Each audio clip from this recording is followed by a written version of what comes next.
the Alpha King's forbidden witch. He ruled a kingdom of iron and blood until she walked through his forest and undid everything. Chapter 1. The King Who Feared Nothing. In the age before cities swallowed the wilderness, when the moon still held dominion over the hearts of men and wolves ran beneath her silver light, there existed a kingdom unlike any other. The kingdom of Ashenveil stretched across 3 mountain ranges, 2 ancient rivers, and a forest so old that its trees had no names, only memories. And at the center of it all sat a king. His name was Caelum Draveth, Alpha King, First Wolf, sovereign of the eastern wilds. He was not a man who had been handed a crown. He had taken it. At the age of 22, he had challenged the previous Alpha in a battle that lasted 3 days and 2 nights beneath a blood moon. And when it was over, Caelum stood alone on the hill, chest heaving, golden eyes blazing, the crown resting at his feet as if the earth itself had laid it there for him. He was tall, impossibly so, with a frame built like a war machine wrapped in skin. Dark hair, always slightly wild, as if wind followed him personally. A jaw sharp enough to cut glass. Scars that ran from his left shoulder to his ribs, souvenirs from battles he never spoke of. He wore black, always black. Not out of vanity, but because kings who wore gold were advertising targets, and Caelum had never been one for advertisement. His wolves adored him. His enemies feared him. His council respected him the way one respects a loaded crossbow, carefully, and always from a slight distance. He was 28 years old and had never been in love, not even close. He had taken women to his chambers, but always on mutual terms, always with clear eyes and clear exits, and always with the understanding that morning would bring nothing but silence. His beta, Riker, had once joked that Caelum's heart was made of the same stone as his throne room floor, cold, unmovable, and slightly dangerous if you walked on it in the dark. Caelum had laughed at that, because it was true. He did not believe in fate. He did not believe in fated mates, the old stories the elders whispered around fire pits, tales of a pull so strong it could bring a warrior to his knees and remake him entirely. He considered those stories to be precisely what they were, stories, comforting myths for wolves who lacked the discipline to govern their own instincts. A king does not fall, he had told Riker once, sharpening his blade in the firelight. A king does not bend. A king does not surrender, not to enemies, not to circumstance, and certainly not to something as irrational as love. Riker had said nothing, which Caelum took as agreement. He was wrong about all of it. Chapter 2. The White Witch of the Veilwood. The Veilwood was the forest at the western edge of Ashenveil. Most wolves avoided it. Not out of cowardice. Caelum's pack was not made of cowards, but out of a deep, instinctive understanding that some places in the world did not belong to wolves. Some places belonged to something older. The Veilwood belonged to the witches. They were not a coven, exactly. More of a scattered lineage women born with old magic woven into their blood, who retreated into the deep wood to practice their craft away from a world that had never stopped fearing what it could not explain. Most witches had dark hair, dark eyes, and the kind of quiet intensity that made ordinary people avoid eye contact at markets. And then there was Selene Ashvale. Selene was an anomaly, even among witches.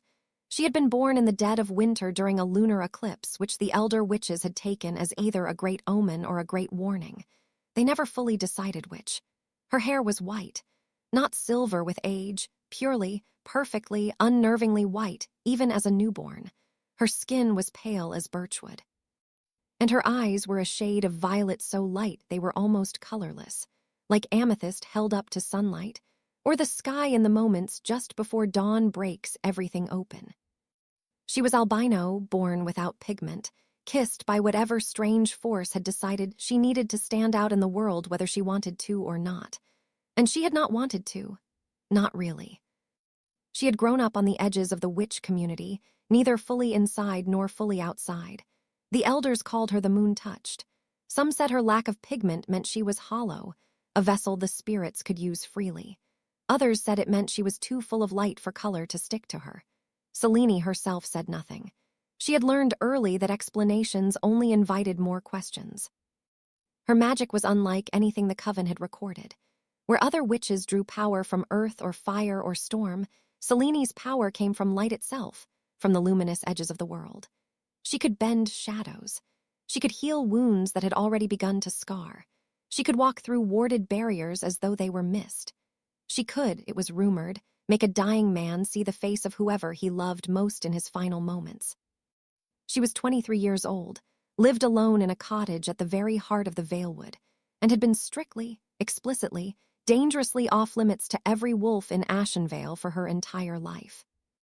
There was a law, an old one older than Caelum's rule, older than his father's rule, written into the treaty between the Alpha bloodline and the witch lineages generations back. No wolf shall enter the Veilwood without invitation. No witch shall enter the Pack's territory without escort, and under no circumstances shall there be a union between wolf and witch. The penalty for breaking that last clause was banishment. For the wolf. And for the witch, the coven reserved the right to determine the consequence themselves, which was generally understood to mean something far worse than banishment. Selene knew all of this. She had been told it so many times it had become background noise. She had built her world inside the Veilwood, her cottage, her herbs, her books, her solitude. She told herself on most days that it was enough. On some days, she almost believed it. Chapter 3. The night the forest broke the rules. It began, as many catastrophic things do, with a wounded wolf. It was the first night of the cold season, the sky brutally clear and pinned with stars, the kind of night that makes the forest feel like the inside of a cathedral. Selene was returning from the eastern brook, where she gathered moonward when she heard it. A low, ragged sound, not an animal in distress. Something worse, a being in pain that was too proud to fully surrender to it. She followed the sound for longer than was wise. The Veilwood thinned at its western border, where her territory ended and the Pack's began. She crossed the boundary line, something she never did, something she had been told never to do, and found him. He was in his human form, barely. He was on his knees against the base of an ancient oak, one hand pressed hard against his left side, blood seeping dark through his fingers. He was enormous.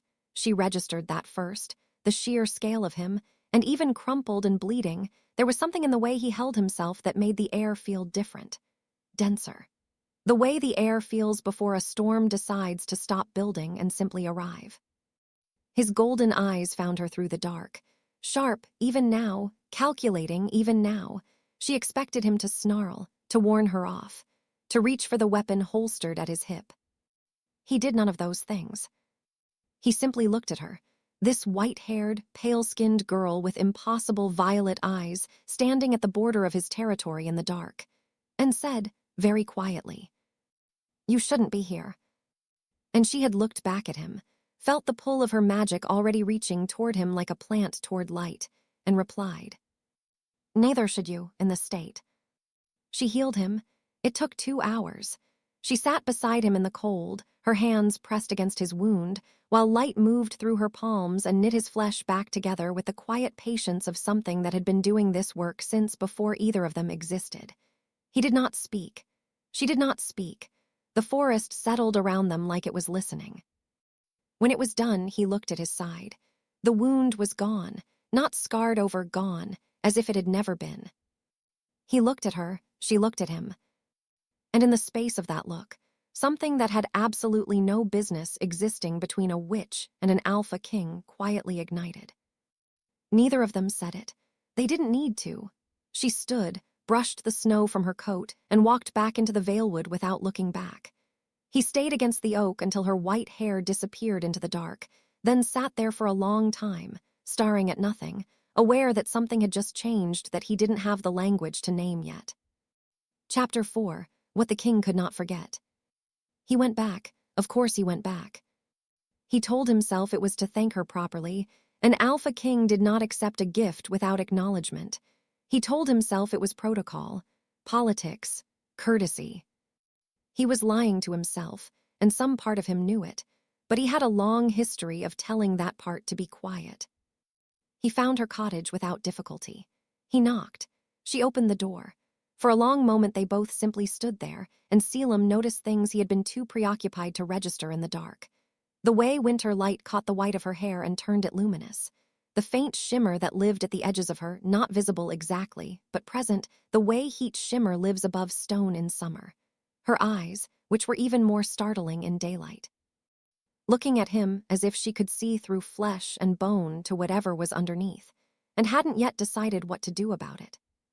"You came to say thank you," she said, not a question.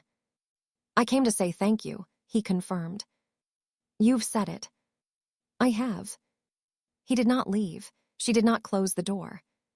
He came back the next day, and the day after, each time with a different excuse, questions about herbs for his pack's healer, information about the boundary markers, a neutral exchange of resources technically permitted under the old treaty. Each excuse was slightly thinner than the last, and they both knew it, and neither of them mentioned it. By the fourth visit, she had started leaving the door open when she heard him approach. By the seventh, she had started making tea before he arrived. He talked to her differently than he talked to anyone else. Not like a king, not like an alpha. He talked to her like a man who had forgotten, temporarily, that he was supposed to be unmovable. He told her about the battle that had left his scars, something he had never told anyone.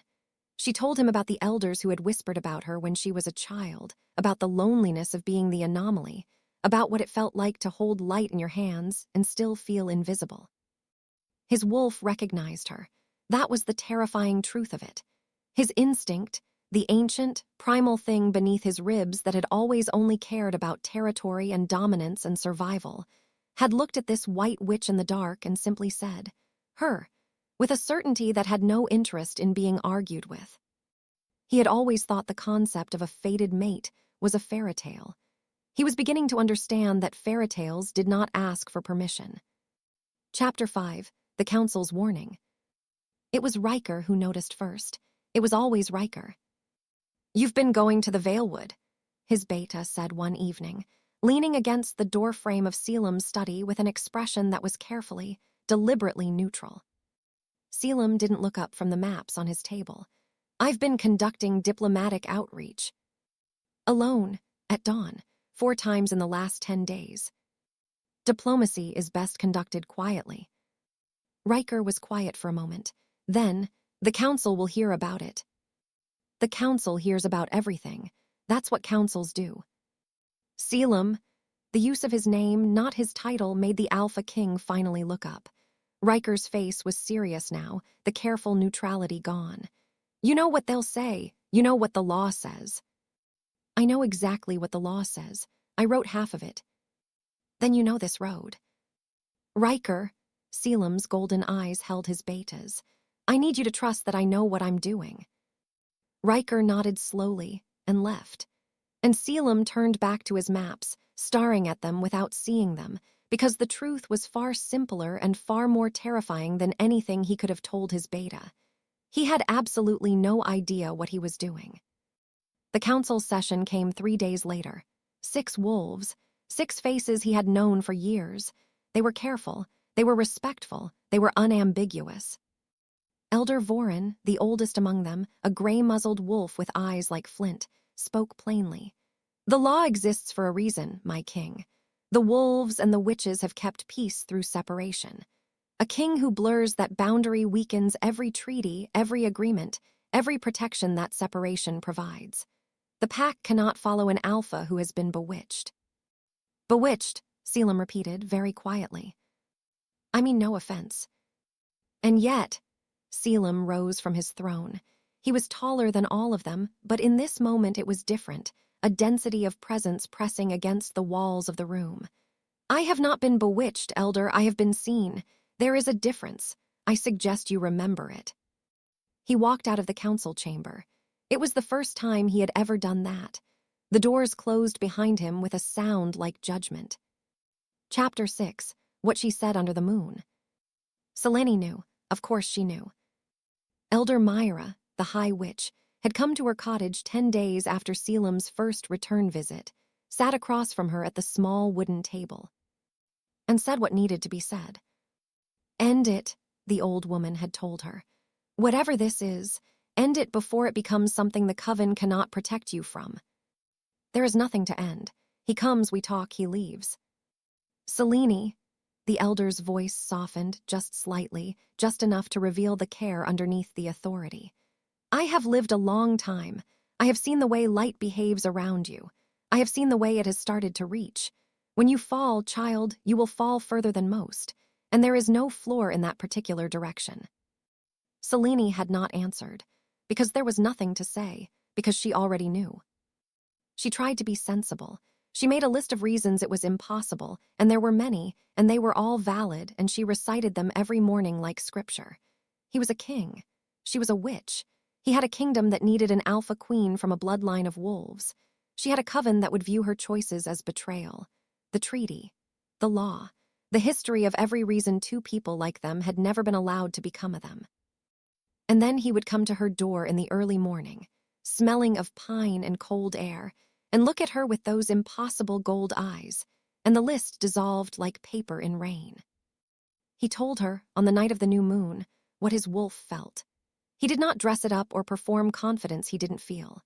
He sat across from her at her small table and told her plainly, in the direct way that was simply how he was made, that he had spent 28 years being unmoved, and that she had undone that in a season, and that he did not entirely know what to do with it, but that he was done pretending it wasn't true. She looked at him for a long time. "You understand what this costs," she finally said. "Not just for you, for your pack, for my coven. You understand the weight of this." "Yes," no hesitation. "And you're still here." "I'm still here," he said. "I will always be still here." She closed her eyes. The magic in her moved, that warm, luminous thing, reaching toward him as it always did now, the way the moon reaches for the tide. Patient and relentless and entirely without apology. She opened her eyes. "Then I need to tell you something. I don't want you to give up your kingdom for me. I would never ask that." "I know," he said. "That's exactly why I would." Chapter 7. The Alpha King Makes His Choice. The ultimatum came on a Tuesday morning. Snow on the ground. All 6 council members present. The weight of generations of law in the air like something you could reach out and touch. Elder Voren spoke for them all. "You have 30 days, my king. End the association with the Veilwood witch. Present yourself to the eligible alpha females from the northern and eastern bloodlines. Or we invoke the succession clause. The council names an acting alpha. Your crown is forfeit." Caelum sat on his throne, very still.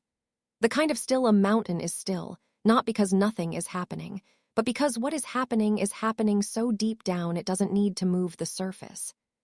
He looked at each face, people he had known for years, people who had fought beside him, advised him, watched him build this kingdom into something formidable and just. He understood they believed they were protecting something important. He understood they were not entirely wrong.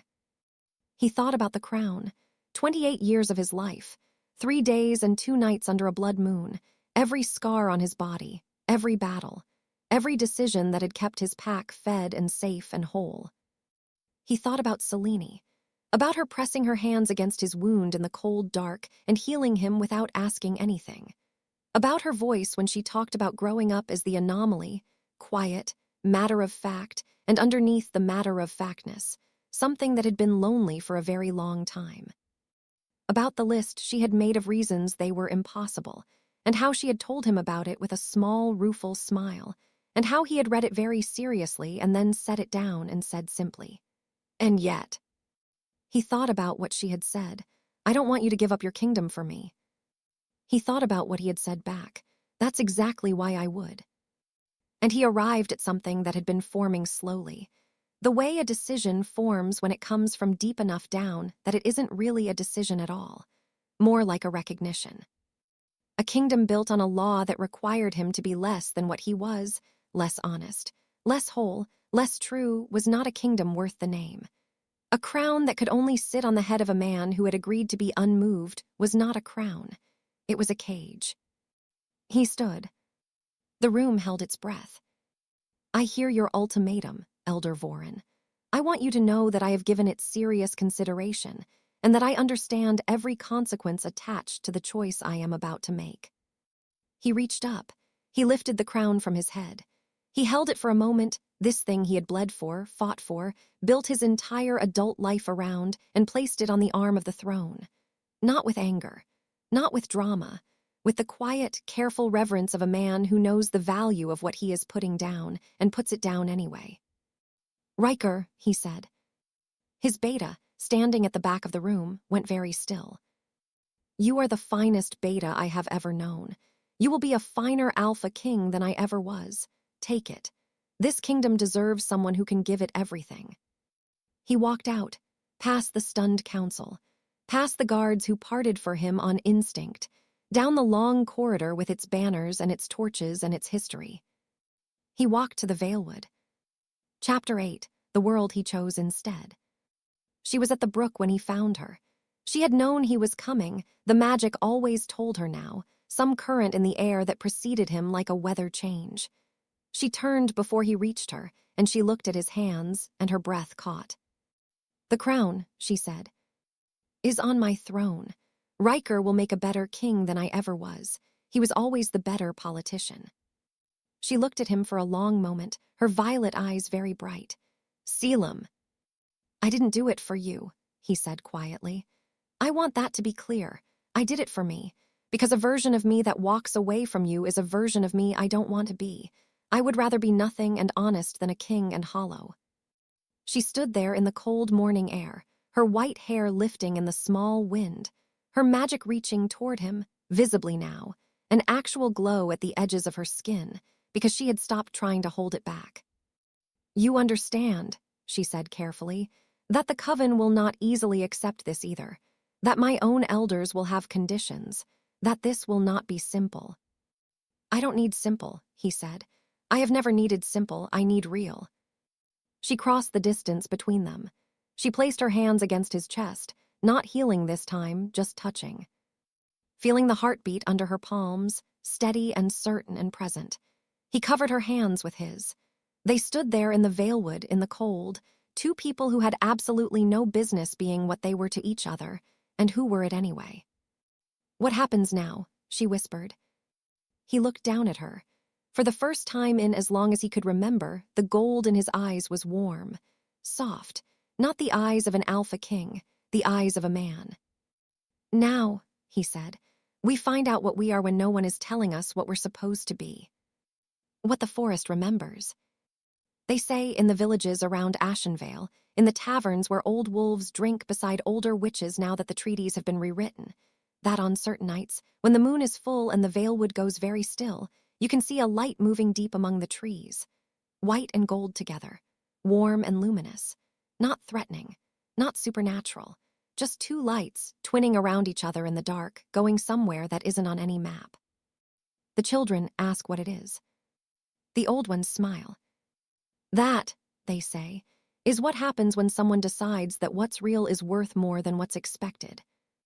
Riker became a good king, a great one in time. He kept the pack stable. He rebuilt the council with better people. He renegotiated the Veilwood Treaty quietly over several years, the way all meaningful change is actually done. He also, on the first day of every cold season, left a jar of good wine at the border of the Veilwood without explanation. It was always gone by morning. Caelum never reclaimed the crown. He did not need to. He built something in the Veilwood instead, not a kingdom, nothing so grand or burdened as that. A home, a life, a place where a white witch with impossible eyes could practice her magic without apology, and where a former king could be simply a man, and where the light that had always lived at the edges of her finally had somewhere warm to land. He had been wrong about almost everything, it turned out. He had been wrong about fated mates, wrong about love being irrational, wrong about kings not falling, wrong about his heart being made of stone. But here is what Caelum Draveth, former Alpha King, first wolf, sovereign of the eastern wilds, had been right about in the end. A king does not surrender. He had not surrendered anything. He had chosen, with open eyes, clear head, full knowledge of the cost.